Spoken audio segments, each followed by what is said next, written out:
بسم اللہ الرحمن الرحیم۔ السلام علیکم ورحمۃ اللہ وبرکاتہ۔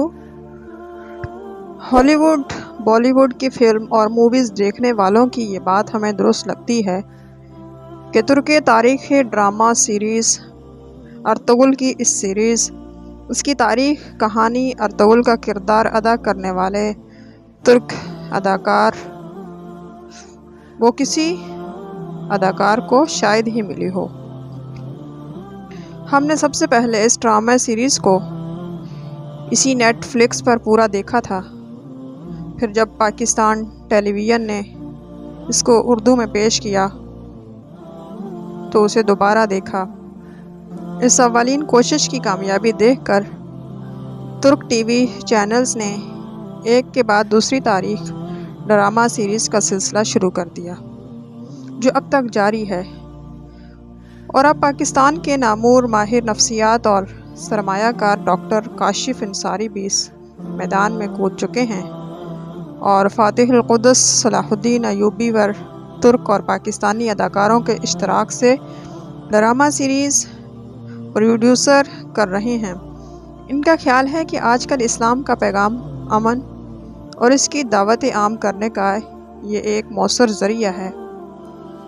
ارطغرل سیریز دیکھ کر ہمیں ان تاریخ سیریز سے اس قدر لگاؤ ہو گیا کہ ان میں سے ہر ڈرامہ ہم نے مکمل طور پر دیکھا ہے۔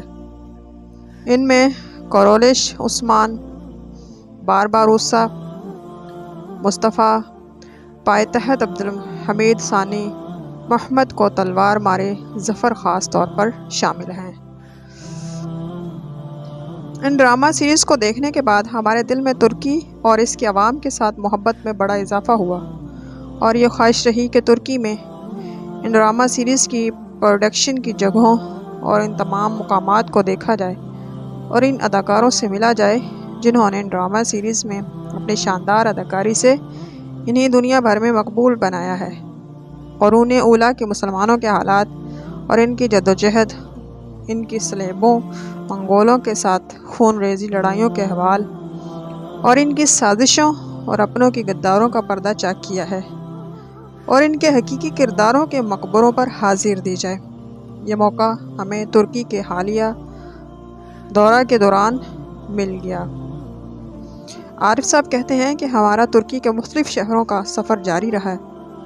اب تک ہم اس کے 6 تاریخی شہروں کا دورہ کر چکے ہیں۔ ان میں استنبول، برسا، سوگوت، کونیا، قیصری شامل ہیں، اور ابھی تھوڑی دیر بعد ایک شہر غازی انتیب جا رہے ہیں۔ اس کے بعد 2 شہروں کا دورہ باقی ہے۔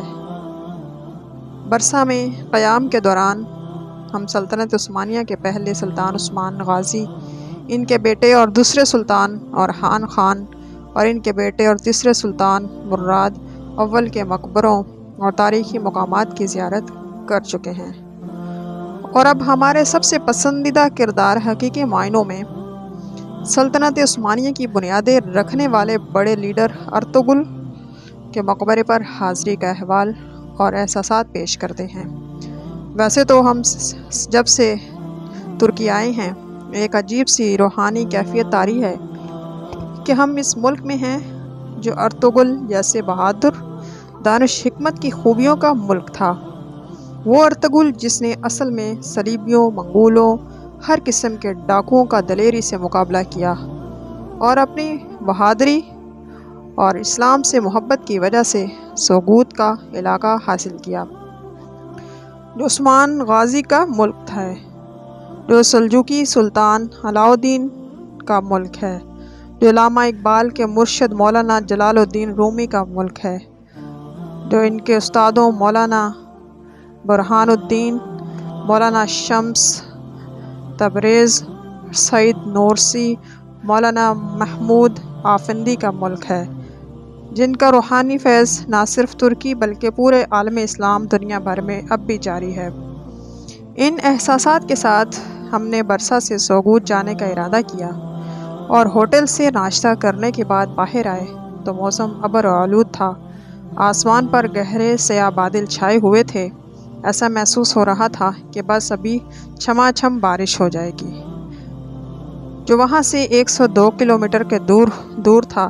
ہمارے برخودار احمد جان جاوید نے جلدی جلدی ایک ٹیکسی کو کال کیا، وہ چند منٹوں میں آ گئی۔ ہم روانہ ہو گئے۔ بارش برسنا شروع ہو گئی۔ احمد نے ڈرائیور سے ترکی زبان میں بات چیت شروع کر دی، جو ہماری سمجھ میں نہ آنا تھی اور نہ آئی۔ دونوں اسی طرح بات چیت کر رہے تھے جیسے وہ ایک دوسرے کو عرصے سے جانتے ہیں۔ یہ احمد کا کمال ہے کہ اس کو ترکی کی بات کرتے دیکھ کر کوئی بھی اسے غیر ترکی نہیں کہہ سکتا۔ جب تک وہ ہم سے اردو میں بات نہ کر لے، وہ ترکوں کی عام بولی بولتا ہے۔ ایسا محسوس ہو رہا تھا کہ وہ دوستی ترکوں کی عام بولی بولتا ہے۔ اب اچانک اس نے ہمیں بتایا کہ بارش بہت شدید ہو رہی ہے، اس تھمنے کا دورہ کوئی امکان نہیں۔ اس ٹیکسی ڈرائیور سے سوگوت جانے زیارت کی جگہوں پر لے جانے کے لیے بات کر رہا تھا۔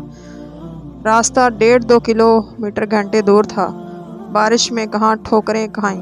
ہم نے کہا اس سے اچھی طرح بات ہو گئی۔ مناسب کرایہ طے کر کے ہم ٹیکسی میں روانہ ہوئے۔ راستے میں شدید بارش جاری رہی۔ ان کا برسا سے فاصلہ کوئی 150 کلومیٹر تھا۔ بس کے ذریعے جاتے تو بارش میں سفر دشوار ہو جاتا، لیکن اللہ کا شکر ہے کہ احمد کے فیصلے نے اس مشکل صورتحال سے بچا لیا۔ جو سوگوت قریب آ رہا تھا، دل کی دھڑکنیں تیز ہو رہی تھی۔ ڈرامہ سیریز کا ایک ایک منظر ذہن میں گھوم رہا تھا، خاص طور پر وہ منظر جو کبھی نہ بھولنے والا ہے، جب قلعہ کے تغفور آرس نے اپنے ماہر سپاہیوں کے ساتھ ڈاکوؤں کے بھیس میں ارطغرل کے قافلے پر شب خون مارا تھا اور ان کے 2 کے سوا بظاہر ارطغرل سمیت سب کو قتل کر دیا تھا۔ ارطغرل کو تاجر وہاں سے شدید زخمی حالت میں اٹھا کر لے گیا تھا۔ اس کی انگوٹھی ایک جلی ہوئی لاش کے ہاتھ کی انگوٹھی میں پہنا دی تھی۔ کائی قبیلہ خود آرس نے یہ سمجھ لیا کہ ارطغرل شہید ہو گیا، لیکن تاجر نے زخمی ارطغرل کا ایک غار میں علاج کیا، جو اچھے دام ملنے کے لالچ میں بیچنے کے دوسرے درجنوں مرد و عورت غلاموں کے ساتھ دوسری جگہ بیچنا چاہا۔ غلاموں کے ساتھ ظالمانہ سلوک سے ارطغرل کو بڑا صدمہ ہوا اور اس نے ان کو اس غلامی سے نجات دلانے کی منصوبہ بندی کی اور ان کو آزاد کرا لیا۔ خود بھی آزاد ہو کر واپس قبیلہ پہنچا تو حلیمہ سلطان سمیت کسی نے یقین نہیں کیا، کیونکہ قبیلے کے لوگ تو اسے انگوٹھی سے پہچان رہے تھے۔ اس کو شہید سمجھ گئے تھے اور اس کا جنازہ پڑھ کر دفن کر چکے تھے۔ ادھر قبیلے میں چھوٹے بھائی دیندار کا مکار شاطر سعادت کو پیک کے ورگلانے پر ہانلی بازار آریس کو اپنی شراکت میں بہادر کے نام پر فروخت کرنے کا سودا طے کر لیتا ہے۔ جب ارطغرل کو پوچھنے پر یہ دیندار کہاں ہے بتایا جاتا ہے کہ دیندار ہانلی بازار کو فروخت کرنے بازار گیا ہوا ہے، تو ارطغرل اپنے چند لیب کے ساتھ بازار جاتا ہے۔ کوپیک آریس اور بہادر فروخت کی دستاویز تیار کر کے اس پر دستخط اور مہر کے چسپاں کر چکے ہوتے ہیں۔ ارطغرل بڑی شان سے داخل ہوتا ہے اور اپنی موجودگی سے سب کو چونکا دیتا ہے اور سینے پر مکہ مارتے ہوئے کہتا ہے، یہ بازار میرا ہے، میں اس کا مالک ہوں، میں نے اسے فتح کیا ہے، میں اسے نہیں بیچ رہا۔ دستاویز کے پرزے بکھیر دیتا ہے۔ اسی طرح وہ بازار کو بکنے سے بچا لیتا ہے۔ ہم مقبرے میں دوسرے سیاحوں کے ساتھ داخل ہوئے تو اسے دیکھ کر ان کی بہادری، جرات، ایمانداری، دور اندیشی، صلیبیوں، منگولوں اور بدماشوں اور ڈاکوؤں کو خاک کی دھول چٹانے والا علاؤالدین اپنی بہادری اور حق گوئی کے نام کے طور پر سوگوت حاصل کرنے والے ارطغرل کی عظمت سامنے آ گئی۔ مقبرے پر 14 گارڈ تھے اور 24 گھنٹے کی ڈیوٹی انجام دیتے ہیں۔ 3 گھنٹے بعد گارڈ کی ڈیوٹی تبدیل ہوتی ہے۔ اتفاق سے جب ہم پہنچتے ہیں تو یہ تقریب ہو رہی تھی، وہاں پریڈ ہو رہا تھا، جس کو ہم نے ریکارڈ کر لیا، مزار پر فاتح پڑھی اور ان کی عظمت کو خراج عقیدت پیش کرنے کے لیے سلامی دی۔ یہ منظر ہمیشہ کے لیے ذہن میں نقش ہو گیا۔ ہم نے باہر ان کے ساتھی ایپلس کی قبروں پر بھی حاضری دی۔ نورگل یعنی ترگت کی قبر بھی یہاں موجود ہے، لیکن اصلی نہیں ہے۔ اصل قبر ناگول میں ہے، جس کو اس نے فتح کیا تھا۔